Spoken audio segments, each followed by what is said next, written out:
Salve, salve galera! Sejam bem-vindos para mais um Tributologia. E esse é o programa de Halloween, programa de número 107, que vai ao ar no domingo, dia 31 de outubro de 2021. E no Tributologia de hoje eu não poderia deixar de falar sobre um assunto muitíssimo interessante. Eu já abordei nas tributologias anteriores, eu só queria reforçar porque agora o STJ já firmou o posicionamento e a gente não tem como fugir desse assunto.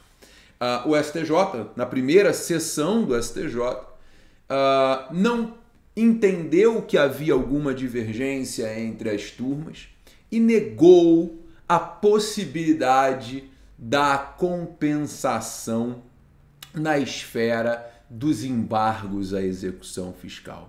Mas, Gabriel, qual é a grande importância disso, Gabriel? Isso não é algo que já está previsto na Lei de Execuções Fiscais, Gabriel? Você está querendo inovar, Gabriel? Não, gente. O ponto aqui, ele merece o debate e merece a nossa atenção por vários motivos. Primeiro, qual foi o entendimento, então, que foi cristalizado com o posicionamento adotado pelo STJ? O entendimento foi no sentido de que não cabe a alegação de compensação em sede de embargos à execução fiscal, mesmo que a compensação já tenha sido negada na esfera administrativa. Ou seja, a compensação foi negada na esfera administrativa e eu não posso alegar essa compensação em sede de embargos à execução fiscal. Qual é o grande problema disso? Quando é promovida uma execução fiscal contra o executado, que pode ser o contribuinte ou o responsável, essa execução fiscal ela se baseia numa certidão de dívida ativa.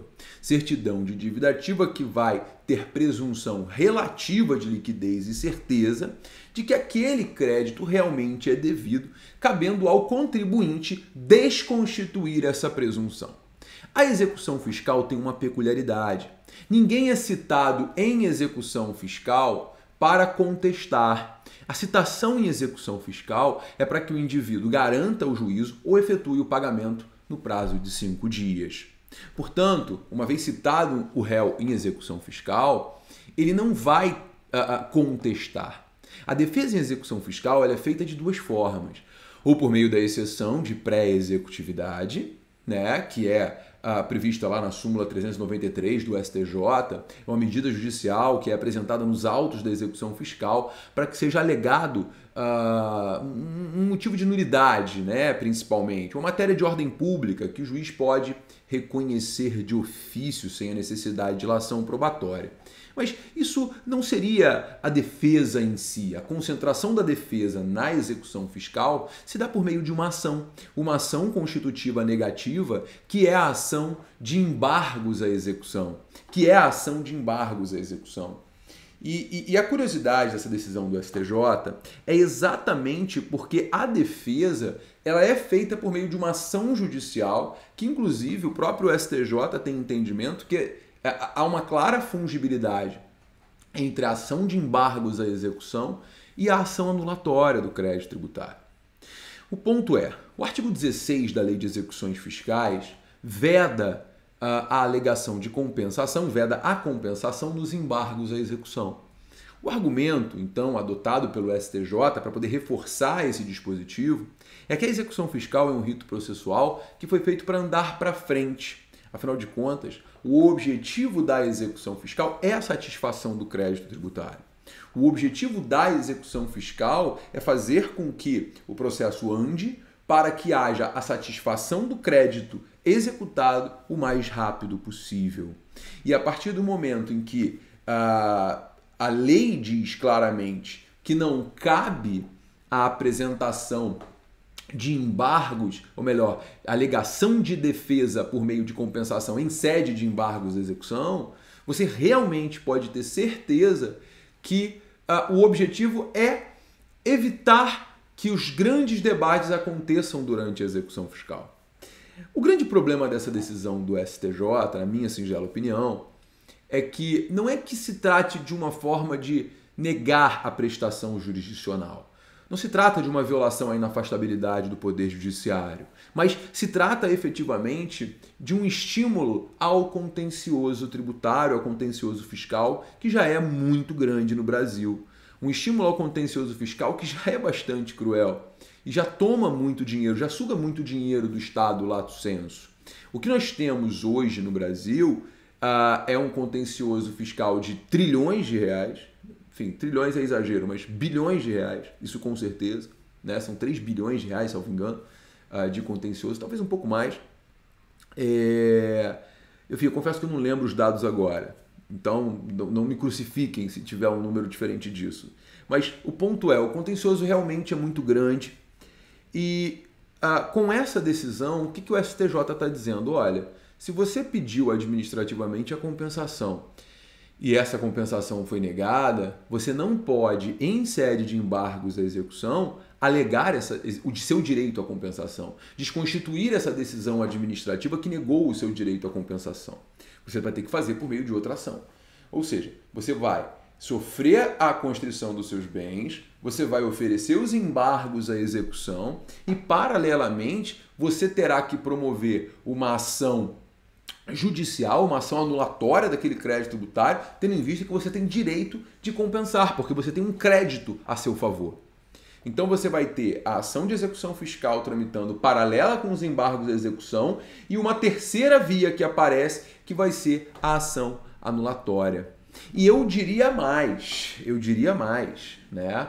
O pedido administrativo de compensação ou de restituição, ele não interrompe nem suspende o prazo prescricional para a promoção da ação de repetição de indébito. De modo que a ação que você deve, na minha opinião, promover nesses casos é uma ação anulatória do crédito tributário que é objeto da execução, combinada com uma repetição de indébito, para que você se restitua daquele valor que você pagou indevidamente em razão da anulação do crédito que foi constituído contra você e que está sendo objeto de execução fiscal. Caso contrário, você corre o risco de perder o prazo para promover a ação de repetição de indébito, que é de 5 anos do pagamento indevido. E esse requerimento administrativo ele não interrompe ou suspende esse prazo, percebe? Então, na verdade, o que o STJ está dizendo com essa decisão é, olha, a compensação não pode ser discutida em sede de embargos à execução, que apesar de ser uma ação, né, constitutiva negativa, apesar de ter que preencher todos os requisitos da inicial, esse assunto não pode ser alegado nesta ação judicial.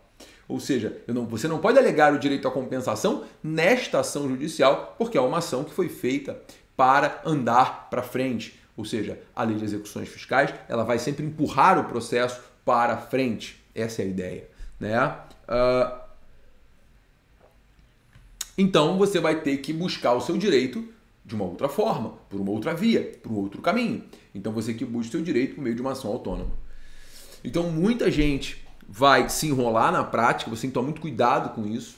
Você não pode esquecer da repetição de indébito. Se você só anular o crédito e não pedir a repetição de indébito, você vai ficar de fora nessa história. Agora, tem mais uma possibilidade também.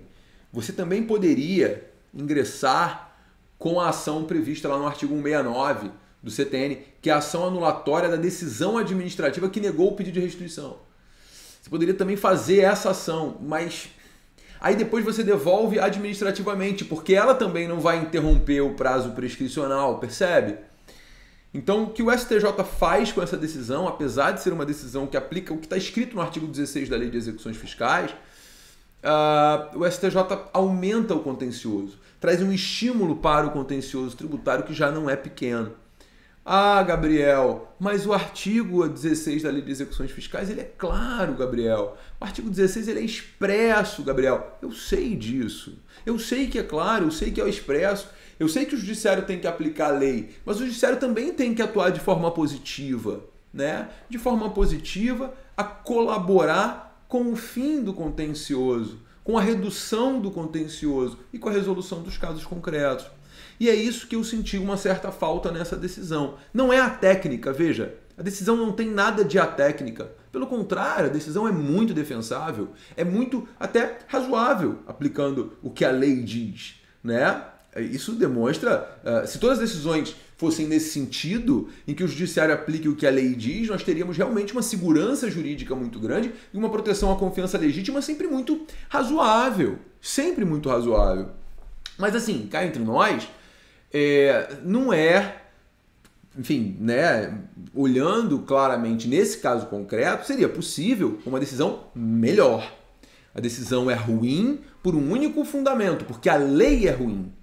A lei de execuções fiscais é ruim. E realmente, se o STJ julgasse contra o que está na lei, julgaria contra a legem, porém, seria uma atuação positiva com o objetivo propositivo, né, de melhorar o contencioso, reduzir o contencioso fiscal. Tá? Agora, o que eu acho que nesse caso concreto vai ter que ser feito é o legislativo buscar alterar o mais rápido possível o artigo 16 da Lei de Execuções Fiscais para que haja, né, a possibilidade da discussão da compensação em sede de embargos. E é isso que tem que acontecer. Os embargos de execução são um momento em que deve ser concentrada a defesa, conforme diz o próprio parágrafo 1º do artigo 16 da Lei de Execuções Fiscais.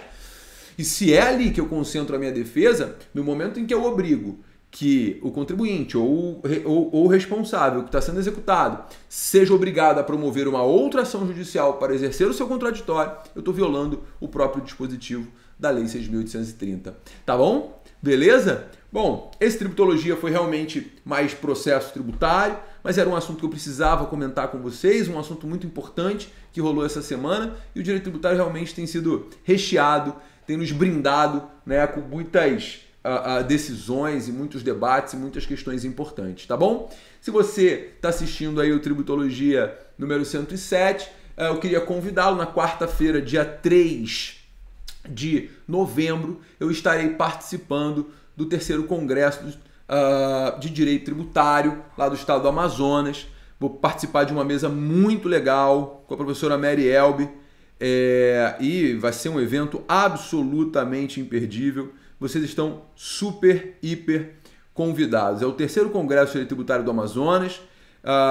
Estaremos eu, a professora Mary Elbe, e a mediação vai ser a doutora Mônica Lucena. O tema da palestra vai ser responsabilidade tributária do contador e do advogado tributarista na execução fiscal. Então, vocês estão mais convidados.